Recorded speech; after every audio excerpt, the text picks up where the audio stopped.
amazing guest in the studio, as usual. You're going to find out who she is in a minute. I'm your host, Miss New Love. And before we start, as usual, I always have to give a big thanks to my main sponsor, who are Omega House Multimedia Company. Omega House Multimedia Company are situated on West Green Road in North London, nearest tube station, Seven Sisters, right next door to Uncle John's Bakery. You cannot miss them. You can go to Omega House Multimedia Company for all your multimedia needs. And as it's coming up to Christmas, you know, you need your events covered, you need your parties, pictures taken. They're also there for photography. We have a studio, an in-house studio for all your photography needs.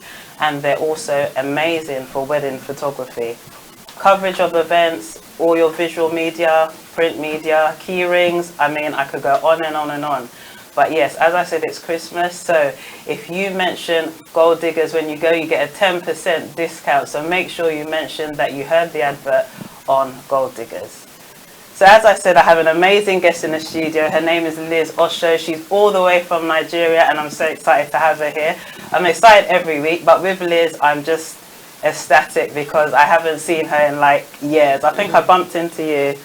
We saw each other a year ago, very, very briefly at that event. But prior to that, it was like 8-9 years that I hadn't seen you. It was a very long time. And yeah, I'm going to explain why she's so special. But yes, her name is Liz Osho. She is the CEO and founder of Thome Solutions, which they're in Nigeria. They're one of the biggest, I'm going to say they are, the biggest PR companies in Nigeria. And where is it based, actually? We're based in Victoria Island in Lagos. Wow, that's a posh part, isn't it? Well, I just can't wait to go to Nigeria. I'm just like... You have to come. You just have to come. You have to come. You know. So Liz, you're here. Thank you for having me. I mean, you've just come from the States, haven't you? I have. I spent 5 weeks in the States. I was there for Thanksgiving. Okay. Yeah. And how was that? It was good. It's always nice to, you know, just be in a different part of the world. Nigeria is so hectic. I love my home, but it's so hectic that I feel like it's the sort of place that you go, you make your money, but you always have to go out to recoup. Yeah. So it was nice to be in the States and just rest and, you know, spend some time with some family out there as well. Okay. Amazing. Yeah, it is. You need to, even here, we need to get away. Ghana, Nigeria, wherever you are in the world, you know, you really need to get away.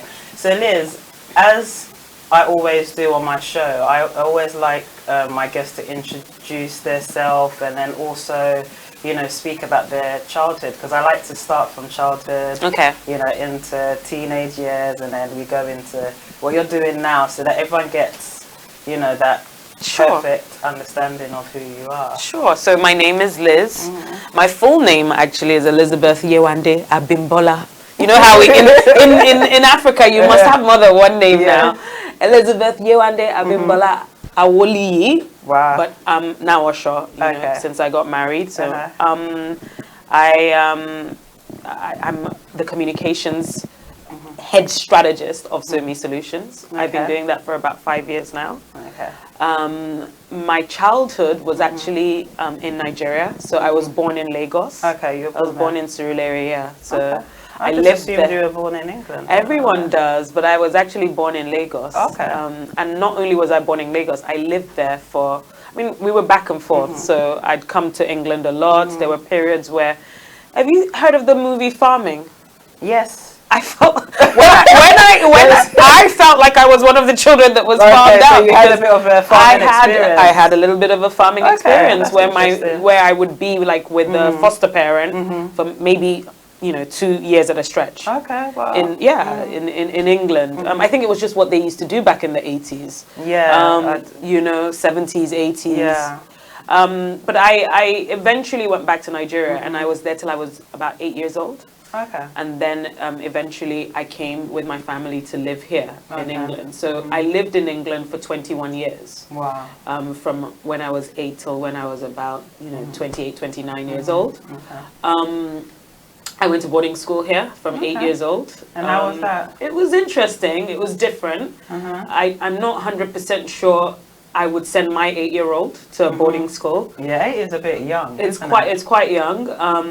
The school was in Dorset, you know, the southwest of England. And there was like 100 pupils there, all girls, and I was the only black girl. Wow. So it was tough. It was different. You know, I remember my first day of school. I had really short hair, and you must have been cute though. I thought I was, but thank you. I'm sure then I was feeling myself, but literally the first thing that was asked, you know, what they asked me was, "Are you the kitchen boy?" Oh wow. And then they asked to see my tail. And then, you know, I had this thing, you know, when your umbilical cord is a bit big. Yeah. That also landed me in a lot of like, is that a willy? Different questions, you know. So school was good, but then it was also rough. And things eased off a bit when I turned 13 and went to secondary school, which was also a boarding school. But it was a bit better because there was about 14 of us that were black in a 400. So I went to Sherborne School for Girls in Dorset.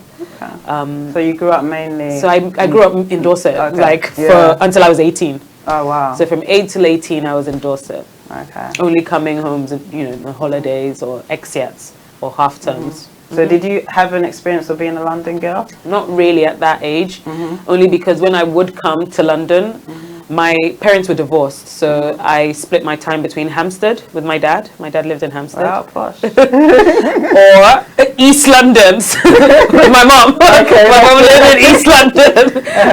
You know, so my mom lived in the city airport, like Canning Town area. Yeah, that's still okay. Yeah. Well, it wasn't quite, you know, so I have that, and I think even now, it's easy for me to switch. I could switch, you know. Are we doing caviar or, you know, is it give me banku? You know, I get you. Whichever. So, which is important, especially in the business you're in. Exactly, exactly. So that's a little bit about, you know, my formative years. Okay.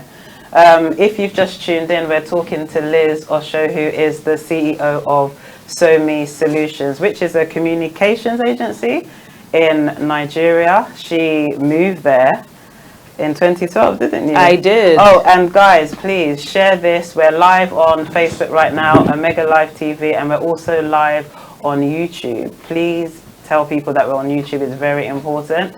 Omega Live TV on YouTube. Yeah. So yes, I studied classical civilization and literature at the University of Birmingham. Yeah. Why that? That's weird. I thought you studied journalism. No, I studied classics. So you know, my final year project was comparing the Olympics then and the Olympics now. Wow. Interestingly enough, I graduated in 2005. My final year project was on the year where the Olympics was happening in Athens. Do you remember? Oh yeah, Greece. Yeah. So it was in Greece. Yeah. So I went to Greece with my whole crew. Okay. But yeah, so I went to University of Birmingham, and then after university, I still stayed in Birmingham. But for a period of between when me and you got to know each other, I was fresh into London. Yeah. So when I came and started doing the Cocoa Bars and I started doing the Ben TVs, it was my first time ever living in London. Oh wow, I would never no one would have known, But my background, as I told you, had been boarding school, university, even after uni, stayed in that town, Birmingham, lived there for 3 years after uni. And then around 24, 25, I moved to London. Wow. And what brought you to London? I just was tired of you know, I wanted to be nearer, you know, you guys, the fun, like I wanted to be nearer where there's not going to be as much Nigerians in, you know, Birmingham as there are, and I just felt like my mum lived in London, friends that I had built up over the years, most people went to London, so I found myself going to London every weekend, so I thought, you know what, you know, I think it's best I relocate. So what drew you to PR in the first place? Like what drew you to the whole, at that time it was African entertainment, wasn't it? It was. I mean, what drew you in? How did you first? It's interesting that, you know, I didn't look at it as PR when I first started. I just thought that, you know. I think that was the term, you know, like I said to my friend the other day, every year there's this term or there's a kind of new catchphrase, like a job role or something. So there's the year of this, and I think around then it was like the year of the PR, because PR just became something, And I think maybe because the Afrobeats and African entertainment industry here had just took off. Right. And I think a lot of people were doing stuff for free or just doing stuff, and people had to identify what roles they were playing. And, you know, what am I actually doing? What is this that I'm doing? And I think maybe PR it just suddenly, you know, I didn't call it PR then, I'll be honest. So it was only in the last 5 years that I now you know, set up a company. I know that, you know, this is what we do. We're a public relations company. At first, they just called me a promoter. So you was a promoter? That's what they called me, you know. I would be like, I would call myself a promoter. Oh, okay. And I was promoting events. Yeah. But it's really PR, you know. I mean, I think PR is a posh word for promotions. Marketing. Yeah. Yeah. I agree. Okay.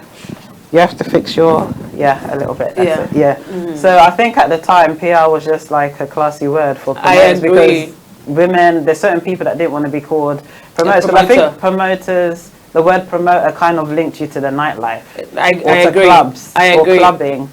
And even now, people call me or use the term promoters. Like, really? Someone the other day said, "Aren't you the one promoting that movie?" And I was like, "No, we handle the PR.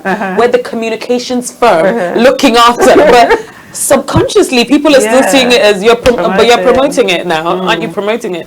And when I sit down, I think I am promoting it. Well, promotion does fall under PR. I mean, it does. PR is big. It's it huge, does. It does. But basically, I started with just clubs, actually. So I was promoting clubs, Cocoa Bar. Yeah. I had a full-time job in recruitment, but Cocoa Bar would give me £100 for every table I booked. Wow. So in the weekend, you know, an extra £400 just because it's Eva's birthday, Bimbo's birthday, Lara's birthday. I'm like, okay, sure, you know.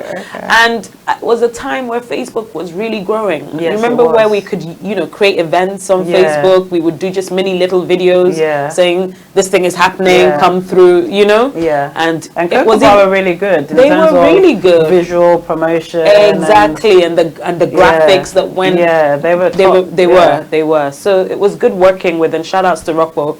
Of Cocoa Bar. It was good working with them. I learned a lot, and slowly I actually graduated from the nightclub. He trusted me with opportunities like Wande Cole's first concert, Mushi to Mohit, the band's first concert. I was going to mention that because actually that's where I first noticed you, and that's when I first knew who you was, because Alan was like, oh, that's the lady that, you know, he had to get the press passes, the media press passes from. There you go. It was in the hotel, I remember, and you know, it was my first ever interview. I was so nervous, and Alan was like, today you're going to interview the band, and I was like, what? And I needed a drink. I'm like, I need gin and tonic. I was like this, literally, like, oh my god, because I'm the PR manager of a magazine. I wasn't expecting the girl that was supposed to come and interview didn't turn up, so I ended up like doing multitasking, you know, because it wasn't a big magazine. We're just starting off.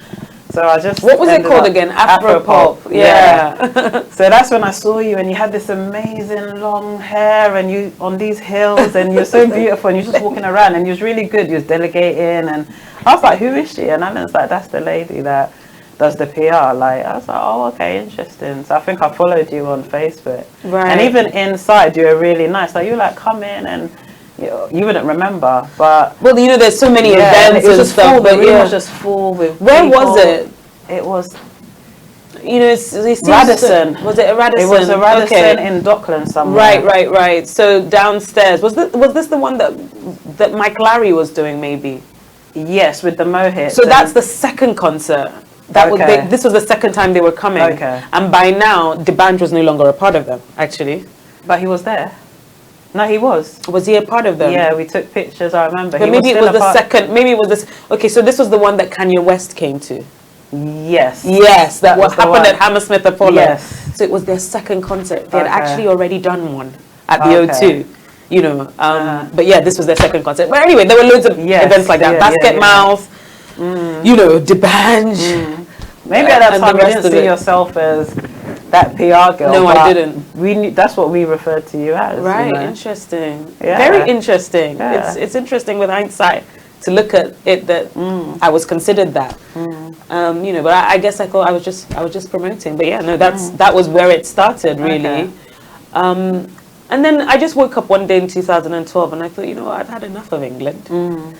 You know, I've had enough of the cold. I felt like there was a glass ceiling. I felt that no matter how hard I tried, I would always just only be able to get so far. You know, I couldn't penetrate.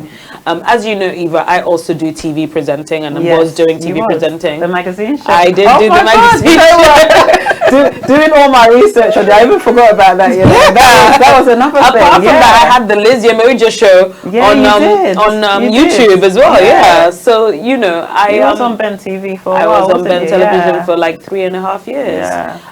But I still didn't feel fulfilled, and I felt like there's more, and I felt like, you know, the way England is set up, it's like you can't do everything. But I was looking at people back home, and it looked like the world was their oyster. Yeah. Like they could literally have their, you know, hands in different pies and somehow excel. But I felt like in between paying for council tax, water, electricity, gas, Sky, and all the bills that they give you here, you know, you would just constantly, you know, have to get another job because you couldn't really focus on I couldn't really focus on the television because I needed a 9-to-5 to support. And it just was like all round. It's like a, you know, catch-22. You need this to get this. And I didn't feel fulfilled anymore.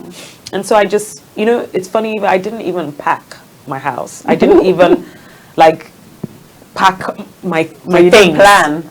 I just, one day I was tired. I packed my suitcases and I left. Wow. I bought a ticket. My mom had to like, you know, then do the rest because I left the flat. The flat would be like she went on holiday because everything was still there. My sofas, you know, my bed, everything. So she actually packed up the flat into a bus. Wow. She bought a bus, packed up the flat, and then shipped the flat to me. But I didn't. Yeah. So the flat came about like 6 weeks later. But I just was there. I was there, and I said, you know what? I'm forging a new life. I'm forging a new me, and I'm going to find myself. Yeah. And that's what I've been doing for the past 7 years. Wow. Finding myself. So when you got to Nigeria, right? I mean, did you obviously you didn't plan, so you just went. So there was no job there waiting for you? No job, no uncle, no auntie, no contract, no nothing. No nothing. But you must have had contacts because you must have known Not some really. people. I'll be honest with you. I didn't have contacts. Let me tell you what I did have. I had my personality. I had my charisma. I had the education that my parents had given me. And I used that to forge my way, actually. You see, Nigeria is beautiful. And I don't know if... I don't know if Ghana is the same. I can't speak for Ghana. Yeah, that's it. Yeah. This is live TV, guys. This is what happens. Is this okay now? Yeah, it should be. Okay, cool. As long as they can hear her. Can you hear her? Can you hear me? Yeah, that's fine. Yeah. Perfect. Yeah, no, I was saying Nigeria is the place where, you know how Jay-Z has that song, you know, welcome to New York, where, you know, this is where dreams are made. Concrete jungle. Like I believe that of Nigeria. Literally, you can wake up tomorrow and hammer. Yeah. Like someone can just like you and say, Eva, I like you. You know what? You are going to handle this contract. That's it. That's it. And tomorrow you wake up, you're like, it's like I'm handling this contract. You know, so you know, I won't deny that my mother's prayers must have, you know, really kept me going. Yes. And really opened doors. I went to Nigeria trying to be a TV presenter. So I thought, you know what? England so that was your aim. That was my aim. That was my aim. But God had other plans. Yeah. God had other plans. I somehow found myself working with Genevieve magazine. Betty Rabo. Genevieve magazine was at the time the #1 lifestyle magazine. It was a huge magazine in Nigeria. And we had the founder, Betty Rabo, who is, you know, renowned and a really, really formidable woman. And she took me under her wings and was able to, you know, share her contacts. I stayed there for 4 years.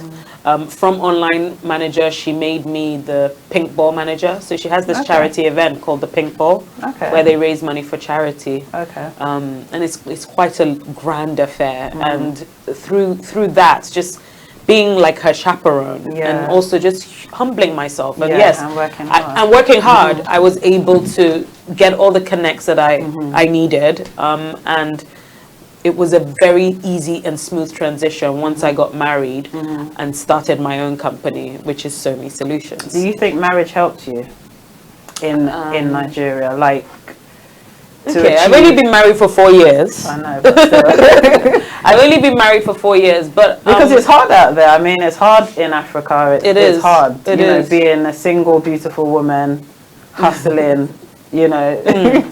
I think Sometimes it's like no matter how professional you are, or no Right. matter, you know, it just doesn't. I agree. No, I agree. I mean, one of the Work. reasons, because when I went to be a TV presenter, even I'm not going to lie, it wasn't easy getting into that road. You would have to give something, or you know, go against your morals.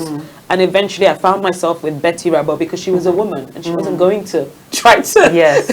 you know, get me to do things that I didn't Yes. want to do, right? You know, and that's, I think, why I stuck with her. I'd had a little taste, you know, of all the things that they throw at you. And if you weren't strong enough, you weren't strong-willed enough, and if you were desperate enough for this fame and attention, you would go down the wrong path, you know. But yeah, back to your original question, which is, did marriage help me? I think marriage provides stability, right? And also it provides direction. If God gives you someone, I know not all marriages are perfect, but if God gives you someone who is equally yoked, and who is equally yoked with you, and who, you know, is able to help you grow and is able to help you push your dreams, and vice versa, you know, you're able to help. And I think that with me, for me, marriage did bring blessings. And I have seen my career soar, and I have seen huge progression, you know, and I don't think I've been happier with the state of my career as I've ever been now. Okay, amazing. Right. Guys, if you've just joined us, we've speeded into the life of Liz Osho, who is the CEO of Thome Solutions, which is a communication type of PR agency in Lagos. Correct. No, in Victoria Island, Lagos. Very plush. I mean, this lady is plush. Yeah, so let's go straight into Thome Solutions. What is it? Okay, so Thome Solutions is I like to call us a lifestyle communications agency. So, you know, there are various different types of, you know, marketing agencies, and we use digital a lot. So whilst we offer 360, so of course we'll do like the print newspaper, television, radio, a big bulk of what we do is, you know, online, because online now is the fastest way to disseminate information. So, you know, I'm talking about blogs, Instagram, posts, and of course influencer marketing, because right now that's the in thing. People are using people, you know, influencers as mouthpieces. So we're a strategic communications agency. So you come to us and we'll give you a plan 360 of how we can, you know, create buzz, push your product, push your event, or maybe even a person. I pride us in the fact that, you know, we're not a one size fits all agency. So literally it is, okay, Eva, let's do a strategy that is unique to you. This person is unique to them. Do you get what I mean? So it's not a one size fits all type of thing. As I said, we started off in 2016, so moving into the 4th year. And what made you leave Genevieve magazine? You know what, it's funny, I just thought, you know what, I'm married now. It's the 4th year. I've really helped and achieved, you know, I didn't see where else I could go within the company. You know, and how did your, you know, your big boss? She was understanding, you know, clear enough. In fact, I didn't just leave. I started handling her PR. She was one of my first clients once I left. Yeah, so she started paying me, like, just to look after her as a person. You know, so, you know, I don't think it was easy for her. We had gotten attached. She had gotten attached. Replace you. Well, she's had a few people since then. She's had a few people since then, but you know, that's the way the cookie crumbles. Isn't that how life is? You all move on, and I'm sure she used to work with different people before she started. So I think she was understanding that, you know, it's time and chance, and it's you know, it's a different time, and it was time for something new for me. Yes. Right? And I think even in Nigeria, 4 years is a long time. It's a really long time. So it is, because people, the turnaround, so I think she considered me one of the loyal ones. Wow. Right. Like in Ghana, would be like, you're leaving. And different mindsets, I suppose. Yeah. Right. So you've worked with some amazing brands. Yes, I've been And really people. fortunate. I've been really fortunate. So Can you tell us a bit about some of yes, them? so some of the brands we work with are South African tourism.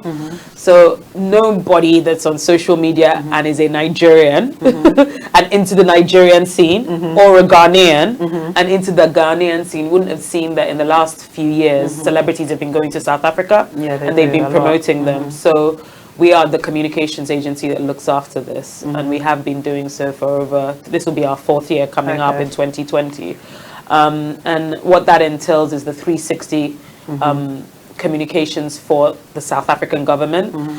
They are trying to say that you don't need to go to England, you don't need to go to, as far, I mean, go by all means, but you don't have to go that far before you experience, you know, a great relaxing holiday. And South Africa is beautiful.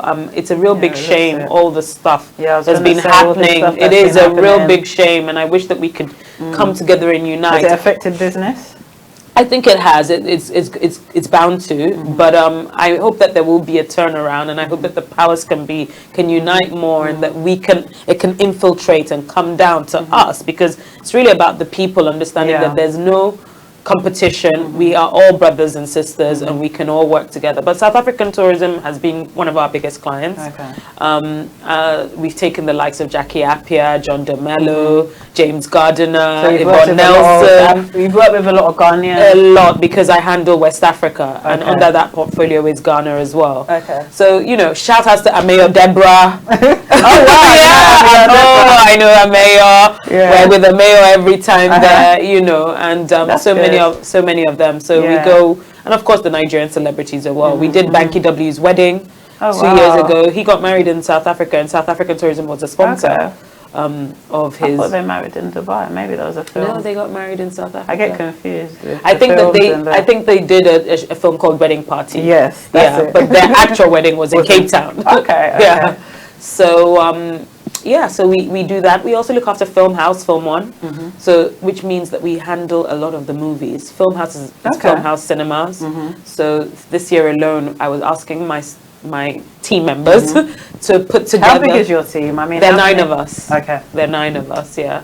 So I was asking them to put together a list of everything we've worked on this year. Okay. Client by client. And I said, you know, for Film House, can we also find out what the movies did gross? Because obviously we helped contribute to that. The stats, you know, so Living in Bondage is an old movie that is about 25 years. We just did the PR for the sequel. We did a movie called Bling Lagosians, which is on Netflix. By the way. I've seen that. You should catch that. I haven't that. watched it. I want to. You should. Yeah, Really good one. Because I'm a Nollywood fanatic. Oh, you will love Bling Lagosians. We did the Setup movie. We're just about to do Sugar Rush. Sugar Rush premieres on the 19th of December, actually. That has Adeswa. Banky W's editorial. It is debutorial of being a director. So So this is the first movie he's ever directed. And then even we've done like Hollywood movies. So I did Hustlers this year. Hustlers with Jennifer. Oh, when they do their premieres in... So when we do their premieres in Nigeria, we handled those. So movies, loads of movies. We also handle brands like Sweet Kiwi. It's a frozen yogurt company in Nigeria. We handle brands such as Black Opal, the makeup brand. So you handle a lot of... so it makes sense why you're called a lifestyle communications agency. Exactly. Because it's not just entertainment as such. No, it's not. Lifestyle it's lifestyle, yes it is. And people come to us for one-offs as well. I've got a phone brand that I'm launching. Can you help us with that? It's a one-off, you know, event just to create buzz on this product, and we work on that as well. Interestingly enough, one of our biggest projects this year was with Unilever. So what is Unilever? So Unilever is a multinational agency, and they have a lot of brands under them. So the brand that we were looking after is Sunlight. Sunlight is a washing up detergent, as well as you can wash your dishes and you can wash your clothes. So they wanted to they created a campaign already, and they wanted us to help them push it out. And the campaign was basically empowering women through Fashion Week. So they had Oh, already wow, that's partnered. interesting. So they partnered with Lagos Fashion Design Week, which happens every year in Nigeria. And they actually partnered with 2 designers to create outfits called the Sunlight Collection. And That's basically, really creative. very, very creative. Yes. And basically they say, okay, so we've done this. This is all the stuff we do to empower women. Can you let us know how we can make this go viral? Wow. So we come up with a plan, and Yeah. you know, it's like a 12-week strategy, really, leading up to different aspects, you know, and that was really fun for the team. And we'll see. I mean, we'll see what next year brings with that brand as well. So who was your breakthrough? Like, you know, you started this company, you didn't just start and bang. Right. You know, who was that breakthrough brand or whoever you worked with that, you know, you think put Thome Solutions, you know, On the map. Yeah, to another level. I would say I'm like a boutique kind of agency, you know, like yeah. I would say there were 2 phases of it. So I would say locally, we're still a local brand, but Sweet Kiwi, which is, you know, they're very dear to me.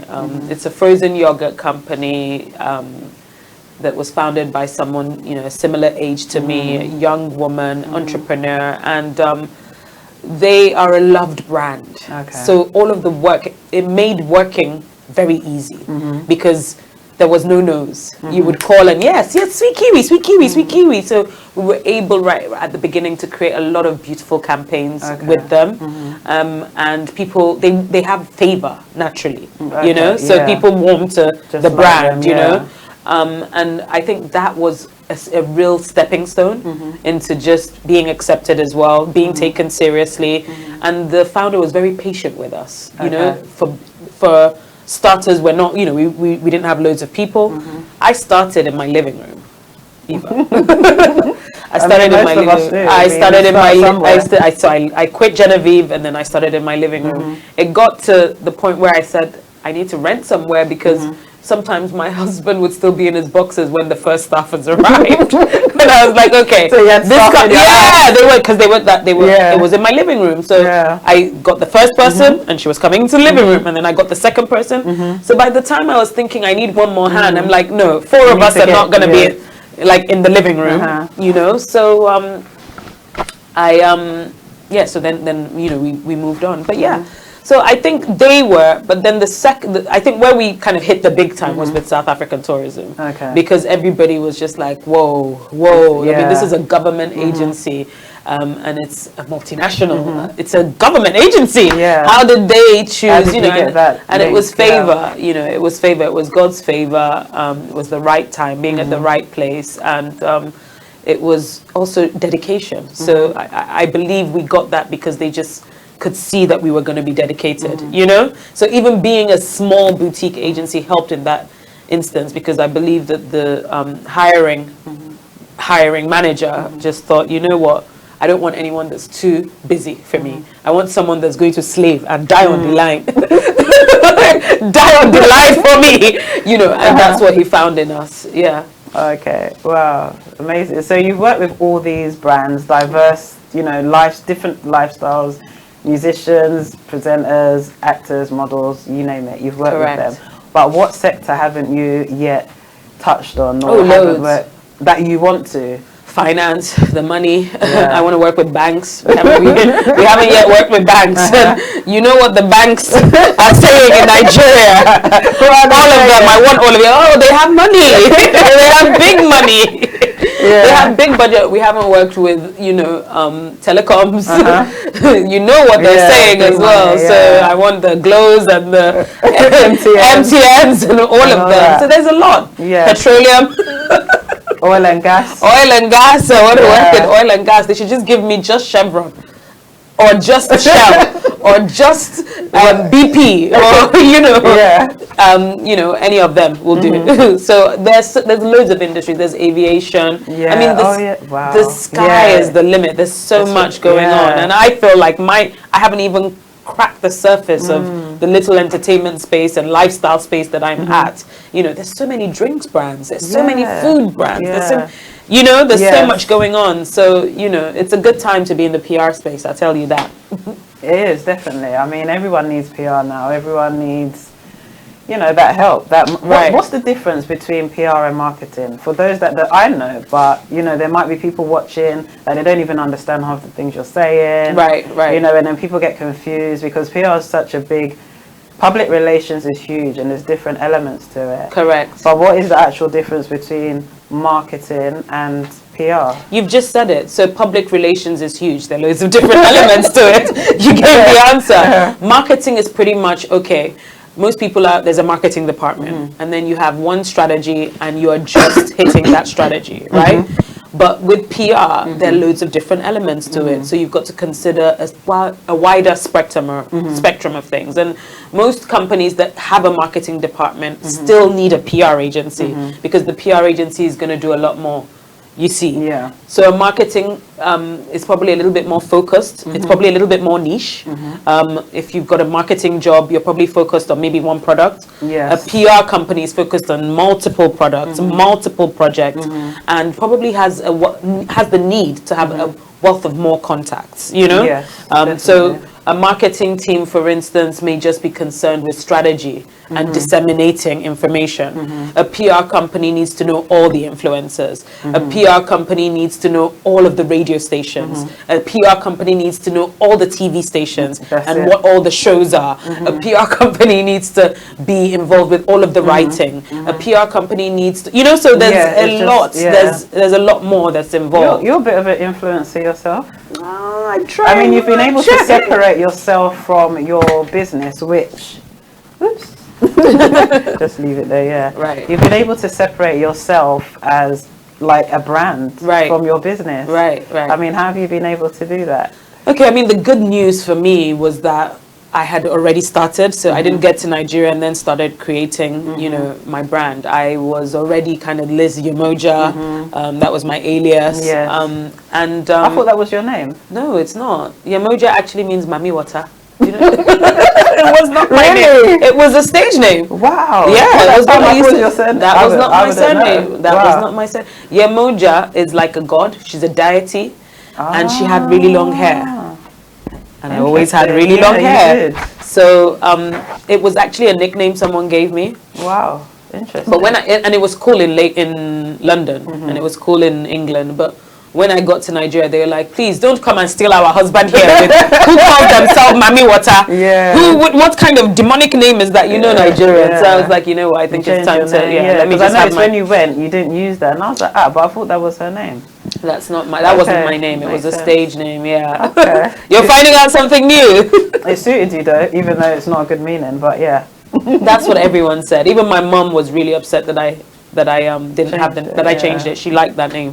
She really liked it. You know, but Nigerians, so I had Africans even. I just thought, you know, I don't want wahala. You don't want any trouble. You know. And I reverted, but I lost my trail of thought as to what we were talking about. So did I actually. But Thome Solutions. So what's in the pipelines? I mean, there's so much. You've been in the States for 5 weeks. Correct. How does your business even still manage to run in Nigeria for 5 weeks without you being there? Remember, there's 9 of us. Well, there's 9 of us, and I'm still working. So the beauty of my business is that I log in, you know, I'm in, there's a lot of it, there's digital, there's a lot of writing that needs to do that I can do remotely. Everything is on WhatsApp, we're all in groups. Every single project that I have going on, we're all on a WhatsApp group. But if there's a major project going on, do you still need to be there? Is it at a point where you don't need to be there? I haven't really needed to be there. I've actually been gone since the 1st of October. So this will be 2.5 months I'm approaching. I do have a week coming up. 16th, 17th, 18th, 19th of December, we have about 4 or 5 events. Okay. So I've been toying. I've actually been saying, shall I go? Shall I not? To be fair, you know, the team have done a great job. The team, I've equipped them, even whilst I was on ground, to be able to handle things without me being there. I am a micromanager, I'm not even going to lie. It's my baby. It's like my first child. I gave birth to this thing. So I care very much how things go. However, I'm also someone that empowers. Yeah. I'm also someone that makes you, you know what, the baton is with you. I'm not around. If you like, let fire go. And burn, if you like, let this thing burn to the ground. But I'm entrusting you to it. And it's important that we do that because, you know, otherwise you're a slave to your business. And every entrepreneur will know that you cannot do everything. You can't, there will be a time where there's seasons. You start having children. Are you going to have to, you know, you're going to want to be going there the day before your child is due. You know, so there comes a time where, you know, you empower, you train. It's important to train. I'm very, there's methods, and I'm very process driven, and we don't do things just anyhow. So I've come up with a lot of methods that and processes that just ensures that, you know, things keep ticking and there's a rhythm to things, you know, and there's accountability. You know, we have something called a daily planner every day for every single person. So you can't, So you can't run from your job. You can't run from your job.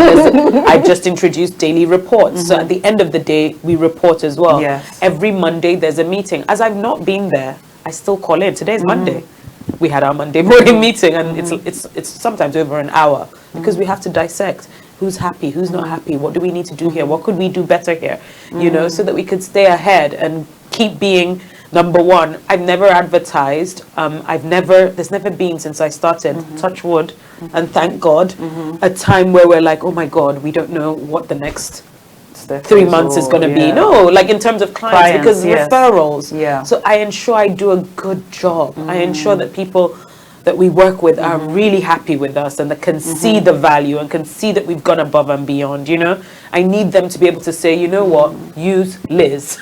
you know what, use Thome. This is a real Nigerian woman. This is yes. You've got to do that. So it's not a situation of I've taken my money. No, I don't just take my money and then do the job of my money. I do more than that. We do, and I've trained and instilled in everyone that works with me that this is how we do it, and that's how you know we're going to be able to sustain. You know, and I also have a good reward system.